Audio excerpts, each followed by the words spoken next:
Hey guys, welcome back to my channel. We are gradually getting to the end of this. I think we have 3 more episodes to go. For those that are just seeing it, you have a long way to start from.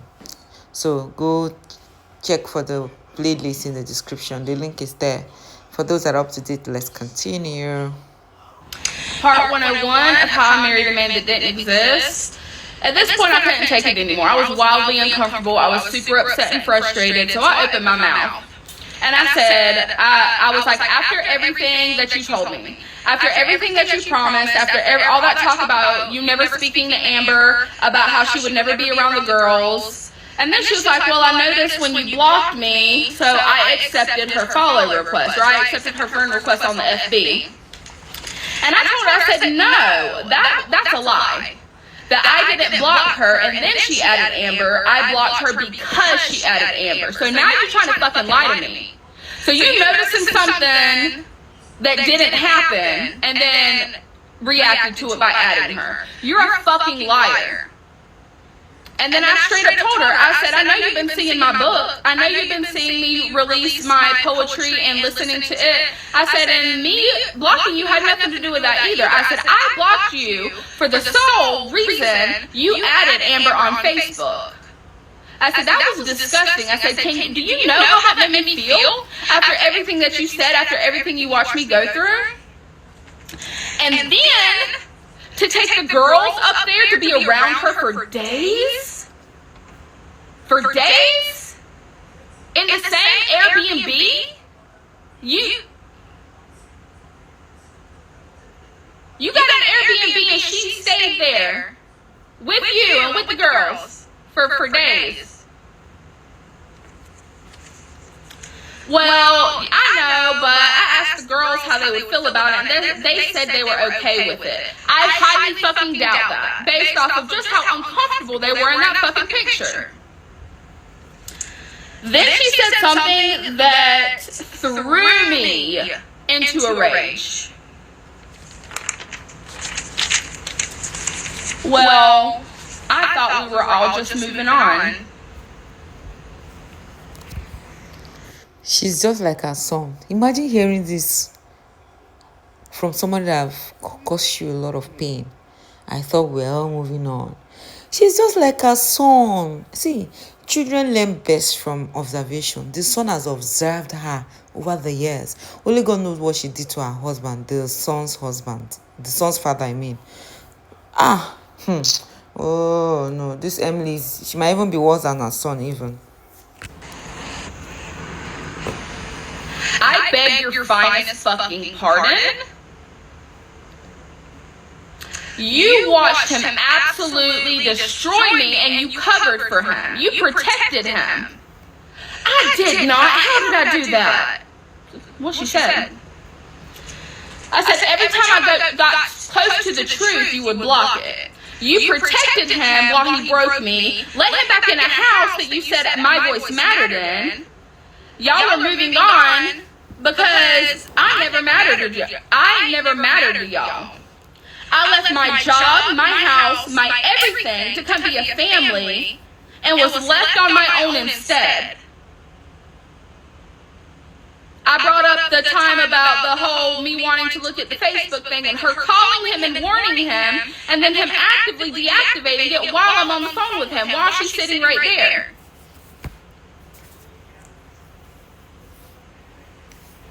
If I didn't live through this story,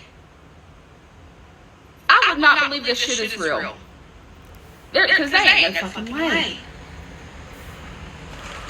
Well, see, another thing that also came to my mind right now is that it's possible that Emily and her son has gone through this same experience over and over again, that they're not numb to it. So it now looks like they're living a way of life that it should be expected or should be normal. People should not, nag too much about it. I don't know if you guys are getting my point.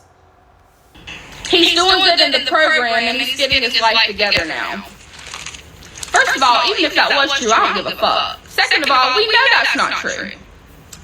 She said the pastor's going to go to court with him and his job is writing a letter and he will only probably get probation.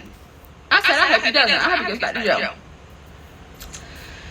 Why are you praying so hard that he gets to get out of the consequences of his own actions? He is not different. He is not healed. He is not redeemed. He is not saved. He is the same man in a different mask. A religious mask this time. So I said, he is going to do the same thing to Amber. And when he does, she deserves every last bit. You guys, before I could even get my sentence out, she says, nope, I don't think he's going to do that to her. He's a different person when he's sober. You wouldn't know that.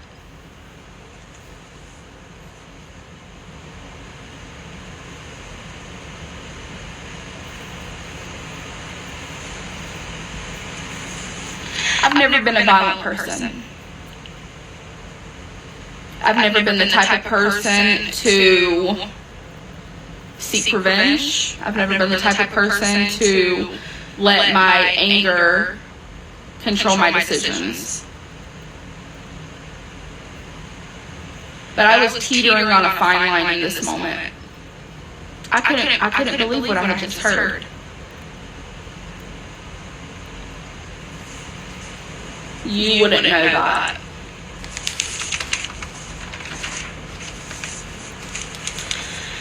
I said a few more things. I don't remember. At that point, legitimately, my brain shut off. I tried my best to go back and remember every single detail about this interaction.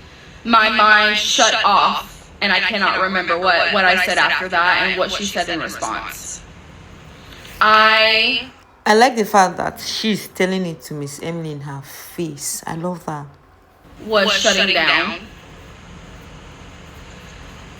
Because what do you mean I wouldn't know that? After all of the lies, after all of the money, after all of the trying to get him into treatment, and you treating him like a baby, and you enabling him, and you buying beer for him, even after I had stopped sending money and set my boundaries that we were supposed to be doing together. Now, you are holding in great esteem the woman who helped my husband commit adultery. The woman that he took to the hospital and stayed when he abandoned me at the hospital for 8 hours.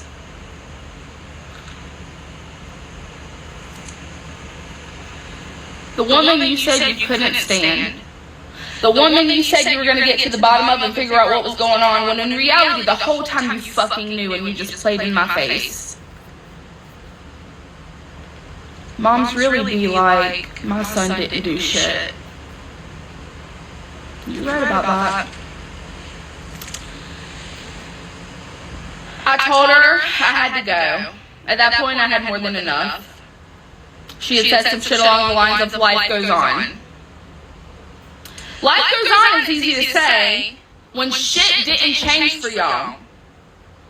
It was just a normal fucking Tuesday in y'all's sad, pathetic, deceitful lives. I cried leaving. I was not sad. I was not upset. I was enraged.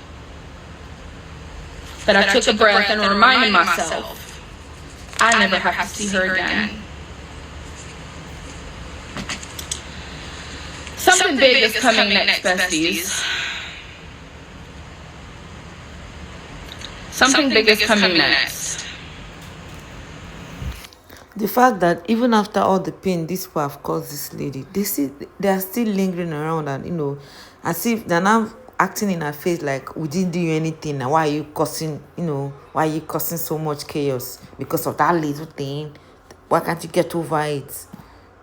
I can just imagine how she must have felt. Guys, I'll see you in the next episode. Don't forget to like and subscribe. Bye.